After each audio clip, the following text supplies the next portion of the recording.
Mercredi 14 juin 2023 à 21h10 sur France 3, le monde de Jamie est de retour avec un épisode consacré à l'eau. Intitulé Sécheresse, canicule, allons-nous manquer d'eau cet été? L'émission répond à un certain nombre d'interrogations sur notre rapport à cette denrée qui pourrait venir à se raréfier. Quel rapport entre manger une baguette croustillante et prendre un bain chaud?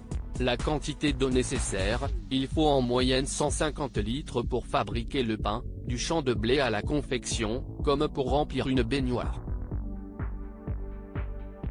Or, le précieux liquide pourrait venir à manquer. La surconsommation de notre mode de vie dépasse très largement la vitesse du renouvellement de cette ressource. Dans ce nouvel épisode fascinant du monde de Jamie, sécheresse, canicule, allons-nous manquer d'eau cet été? Diffusé mercredi 14 juin 2023 à 21h10 sur France 3, le savant à lunettes nous aide à mieux comprendre l'eau et surtout à la sauvegarder. D'où vient l'eau qui coule dans nos robinets? L'explication de Jamie Gourmaud: l'eau que vous buvez a été pissée 6 fois par un diplodocus. En une phrase humoristique, l'explorateur Paul-Émile Victor résumait le propos de Jamie. Depuis la nuit des temps, la quantité d'eau présente sur Terre reste inchangée. Et pour cause, sa formation est cyclique. Rappelez-vous de vos cours de sciences à l'école. Hiver comme été, la chaleur conduit l'eau à s'évaporer des océans pour se condenser et former des nuages qui retombent ensuite sous forme de pluie ou de neige. Les gouttelettes rejoignent alors les sols et les cours d'eau.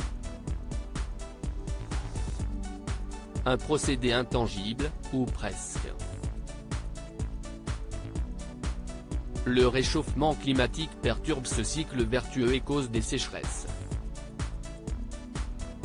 Pour éviter de se retrouver à sec, il faut donc faire attention à sa consommation. Les petits gestes du quotidien pour éviter une pénurie d'eau. Depuis 2022, la crise énergétique est devenue une préoccupation nationale. Si bien que le président de la République a appelé chacun à réduire sa dépense en électricité et en eau par des petits gestes du quotidien. Concrètement, il s'agit de fermer le robinet quand on se brosse les dents, de prendre des douches plus courtes et de préférer le lave-vaisselle à l'éponge, car cela consomme moins. Couplée à la sécheresse, la crise a aussi apporté son lot de restrictions dans nos jardins: interdiction d'arroser, de remplir la piscine ou de laver sa voiture. Le but? Éviter que certaines communes se retrouvent sans eau potable en plein pic de canicule. Mais risque-t-on vraiment un jour de manquer d'eau en France? La police de l'eau veille à éviter les dérives. Rassurez-vous, ce ne sont pas vos machines à laver qui posent le plus gros problème. Vos fuites non plus. L'agriculture et les centrales nucléaires ont un besoin colossal en eau. Si bien que des régulations s'appliquent là aussi pour les obliger à respecter la nature. Pour traquer les contrevenants, la police de l'eau veille au grain. Elle démantèle régulièrement les bassins de récupération illégaux, débusque les fraudeurs et arbitre les conflits souvent houleux entre industriels et défenseurs de l'environnement.